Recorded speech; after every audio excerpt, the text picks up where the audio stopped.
on est avec Ariane Trezeler qui a créé Par-dessus le Market. Ariane Trezeler qui est l'ambassadrice, le visage de Lyon Ville de l'entrepreneuriat cette année. Ça fait plusieurs années que vous êtes suivi par le réseau et ça fait 18 mois que votre entreprise fonctionne réellement. Est-ce qu'on peut faire déjà un petit bilan simplement sur le long terme, sur comment ça s'est passé l'accompagnement et à quoi vous êtes arrivé aujourd'hui en quelques mots ? Alors, moi, j'ai créé mon agence marketing il y a 18 mois. Aujourd'hui, si je dois faire un bilan, c'est qu'il n'y a pas grand-chose qui a changé entre mon parcours de créateur et mon parcours de chef d'entreprise.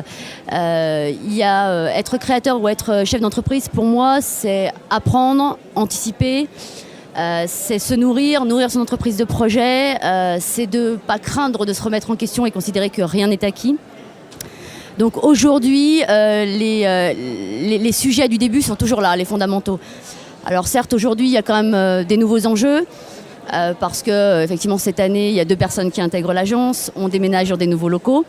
Mais pour moi, créateur d'entreprise ou chef d'entreprise, c'est le même combat. Il faut oser, hein, il faut de l'audace pour justement se donner les moyens d'oser. Il faut de l'engagement pour pouvoir nourrir son entreprise de projet et il faut de l'humilité pour ne pas craindre de se remettre en question.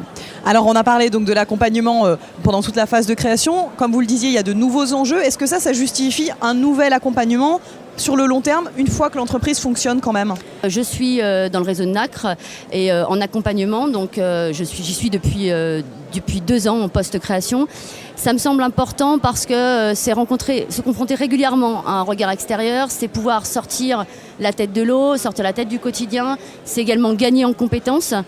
Parce qu'aujourd'hui, grâce au réseau Nacre, j'ai fait appel à des expertises spécialisées que le réseau Nacre m'a financé en partie, et notamment un expert comptable qui m'a construit un tableau de bord de gestion de trésorerie et qui est un outil indispensable pour favoriser mon devoir d'anticipation. Voilà. Alors justement, dans cette phase, on va dire, de développement post-création, LVE a mis en place une nouvelle offre qui est le parrainage d'entrepreneurs.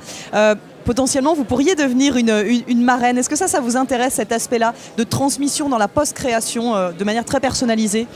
J'en serais ravie, oui. Je trouve, pour moi, le réseau de l'agglomération lyonnaise, il fonctionne parce que c'est une histoire de partage et d'engagement fort. Donc je trouve cette nouvelle offre de parrainage extrêmement intéressante.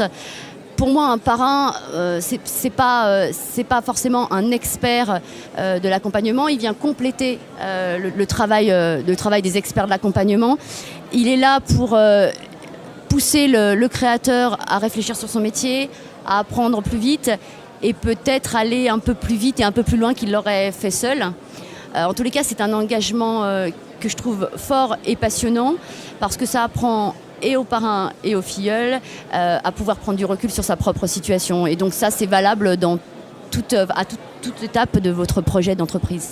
Actuellement, vous êtes déjà engagé au niveau associatif dans ce type de relation, on va dire, de parrainage. Ça veut dire que vous avez envie de transmettre vraiment quelque chose, votre expérience. Qu'est-ce que vous pensez pouvoir vraiment transmettre, apporter aux jeunes, aux personnes qui veulent créer maintenant ? Alors aujourd'hui, oui, je me suis engagée dans un programme de parrainage, c'était l'envie juste de retransmettre un petit peu de ce qu'on m'avait transmis et qu'on continue à me transmettre. Je pense que c'est un juste retour des choses. On est toujours dans cette idée de partage. Je suis engagée dans un programme de parrainage qui en fait consiste à aider les jeunes à retrouver du travail, des jeunes qui sont en rupture avec le monde du travail. Donc retrouver un travail, c'est retrouver un emploi salarié ou créer son entreprise. Et d'ailleurs, beaucoup de jeunes créent leur entreprise aujourd'hui. Donc aujourd'hui, en toute humilité, c'est un regard extérieur, c'est pouvoir leur apporter mes succès comme mes écueils. Et si ma foi, ça leur permet d'apprendre quelque chose et d'aller plus vite, c'est super, quoi. On peut dire justement, vous avez évoqué les écueils. Un dernier mot sur peut-être les pièges spécifiques une fois qu'on est vraiment lancé, c'est-à-dire on passe les premières années. Est-ce que le risque c'est de se reposer sur ses lauriers ? Est-ce que vous pouvez les identifier maintenant, les risques qui vous guettent ou sur lesquels vous êtes très attentive ? Le risque, c'est de mal gérer son temps. Parce que entre la production, le développement commercial que vous devez faire, moi, je le rencontre moi et je le rencontre pour mes clients. Ça, c'est un risque. Le risque, après, effectivement, c'est de ne pas partager et de ne pas se confronter au regard extérieur.